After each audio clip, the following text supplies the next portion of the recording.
क्या कभी तुमने सोचा है Bill Gates, Elon Musk, Mukesh Ambani ये सब गरीब घर में पैदा हुए और आज दुनिया के सबसे अमीर लोग हैं। उनके पास कुछ ऐसे डार्क सीक्रेट्स हैं जो तुम्हें कभी नहीं बताना चाहेंगे, क्योंकि पैसे का गेम जो हमने स्कूल में सिखाया गया वो उनके गेम से बिल्कुल अलग है। ज़रा सोचो, क्यों बिलियनर्स हमेशा और ज़्यादा अमीर हो जाते हैं चाहे दुनिया में कुछ भी हो जाए। रिसेशन आए, पेंडेमिक हो, पॉलिटिकल हालात ख़राब हो, उनका पैसा कभी कम नहीं होता बल्कि बढ़ता रहता है। लेकिन एक आम आदमी को कहा जाता है पैसा बचाओ, मेहनत करो, थोड़ा इन्वेस्ट करो, शायद एक दिन आराम से रिटायर रहोगे। लेकिन सच तो ये है, ये उनका कोई गेम ही नहीं है।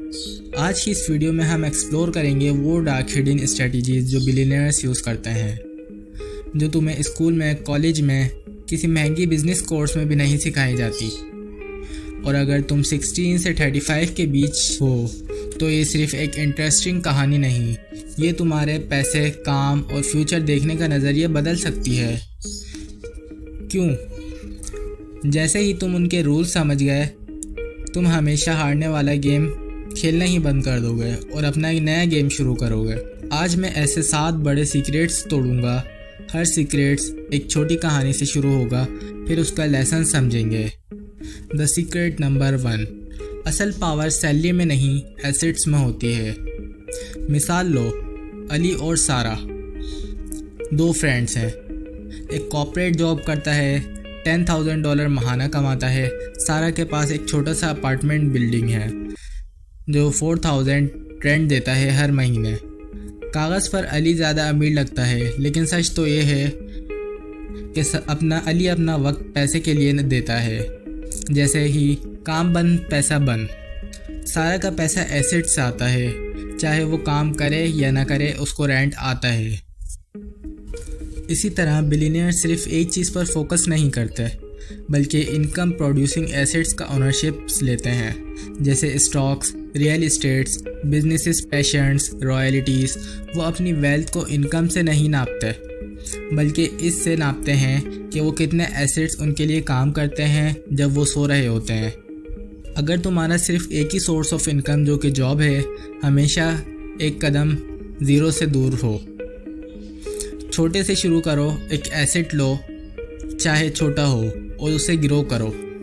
लेकिन एसेट लेना सिर्फ पहला स्टेप नहीं, असली जादू अगले सीक्रेट में होता है।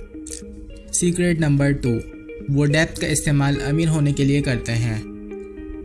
हम सब ने सुना है कर्जा बुरा होता है, लोन से दूर रहो। लेकिन बिलियनियर्स वो डेप्थ से प्यार करते हैं, लेकिन सिर्फ एक ख़ास टाइप का। वो लो इंटरेस्ट रेट पे लोन लेते हैं और उस पैसे से एसेट्स ख़रीदते हैं जो लोन से ज़्यादा अर्न करे। मिसाल के तौर पर 10 मिलियन का लोन 3% इंटरेस्ट पे लिया और उससे प्रॉपर्टी ली जो 8% रिटर्न देती है। प्रॉफिट अपनी पॉकेट में, अपना पैसा टच भी नहीं किया उन्होंने। इसी तरह एक एग्जाम्पल, डोनाल्ड ट्रम्प ने कहा, आई यूज़ अदर पीपल्स मनी। पसंद करो या ना करो, प्रिंसिपल काम करता है अगर समझ आए तो। डेप्थ को एनिमी ना समझो। अगर वो पैसा ऐसे काम करे जो तुम्हें ज़्यादा कमा कर दे तो वो तुम्हारा टूल बन जाता है। लेकिन एसेट्स और स्मार्ट डेप्थ के बावजूद एक चीज़ है जो बिलियनर्स को हमेशा आगे रखती है, वो है सीक्रेट्स नंबर 3, टैक्स का गेम है और वो उसके रूल्स जानते हैं। क्या तुमने कभी देखा है हेडलाइंस में बिलियनर्स बहुत कम टैक्स देते हैं? Jeff Bezos, Elon Musk, Warren Buffett, कुछ सालों में उन्होंने एक मिडिल क्लास वर्कर से भी कम टैक्स दिया।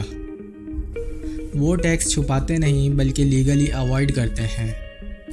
बेस्ट टैक्स एक्सपर्ट हायर करते हैं, ट्रस्ट बनाते हैं, ऑफशोर अकाउंट रखते हैं और कंपनीज को टैक्स फ्रेंडली कंट्रीज़ में रजिस्टर करते हैं। एक एग्जांपल देता हूँ, वॉरेन बफेट ने खुद माना कि उनकी सिक्योरिटी का टैक्स रेट उनसे ज़्यादा है। लेकिन क्यों? क्योंकि वो सैलरी लेती है। बफेट की इनकम इन्वेस्टमेंट से आती है जो कम टैक्स लगती है। टैक्स के रूल्स को समझना बहुत ज़रूरी है। छोटे स्केल पर भी तुम अपनी इनकम का बड़ा हिस्सा बचा सकते हो, लेकिन टैक्स तो सिर्फ एक पज़ल का हिस्सा है। उनके पास एक और इनविजिबल सुपर पावर होती है, सीक्रेट नंबर 4, वो इन्फॉर्मेशन पे कंट्रोल रखते हैं। स्टॉक मार्केट्स क्रैश होने से पहले तुम न्यूज़ में देखते हो, लेकिन गेम तब तक ख़त्म। बिलियनियर्स को पता होता है पहले। वो प्राइवेट नेटवर्क्स, लोबाइसिट्स और इनसाइडर्स के साथ कनेक्टेड होते हैं। Policy changes, mergers, market moves सब पहले उनके कान में आता है।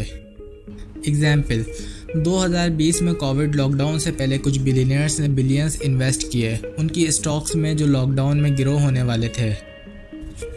मुझे पता है तुम बिलियनियर्स जैसे कनेक्शन शायद ना बनाओ, लेकिन अपना इंफॉर्मेशन एडवांटेज बना सकते हो। इनसाइडर्स को फॉलो करो, रिपोर्ट्स पढ़ो, कम्युनिटीज़ ज्वाइन करो, और ये सब हमें ले आता है एक अनकंफर्टेबल ट्रूथ पे।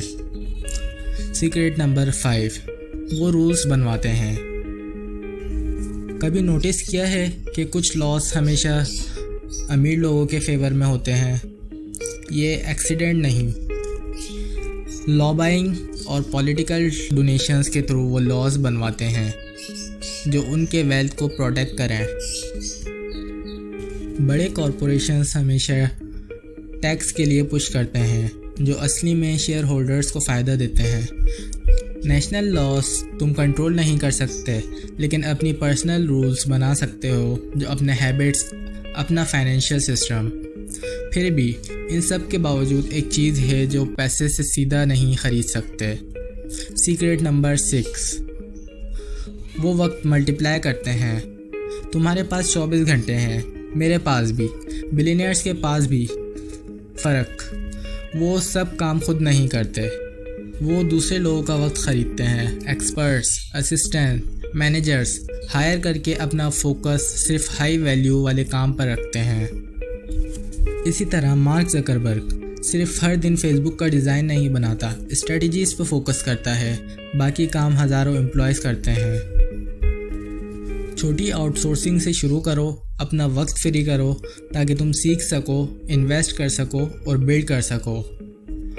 और आखिरी सबसे डार्क सीक्रेट नंबर 7, वो क्राइसिस में प्रॉफिट कमाते हैं।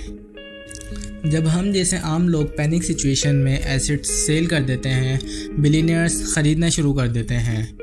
मार्केट गिरते वक्त वो सस्ता ख़रीदते हैं और हाइप के वक्त बेचते हैं।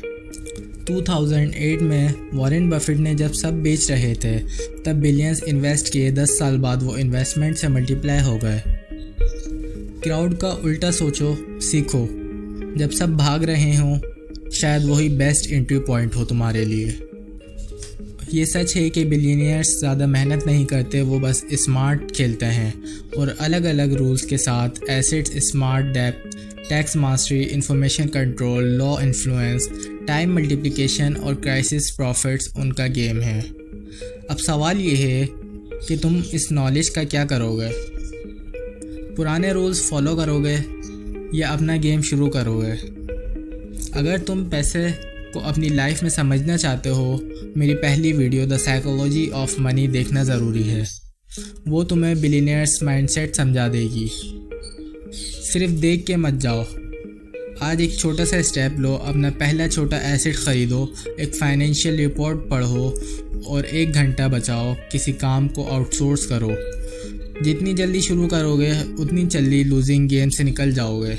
उम्मीद करता हूँ ये वीडियो आपके लिए काफ़ी हेल्पफुल रहेगी, और कमेंट करके जाना कि आप अपना नया कौन सा एसेट बिल्ड करने वाले हो। Thank you so much.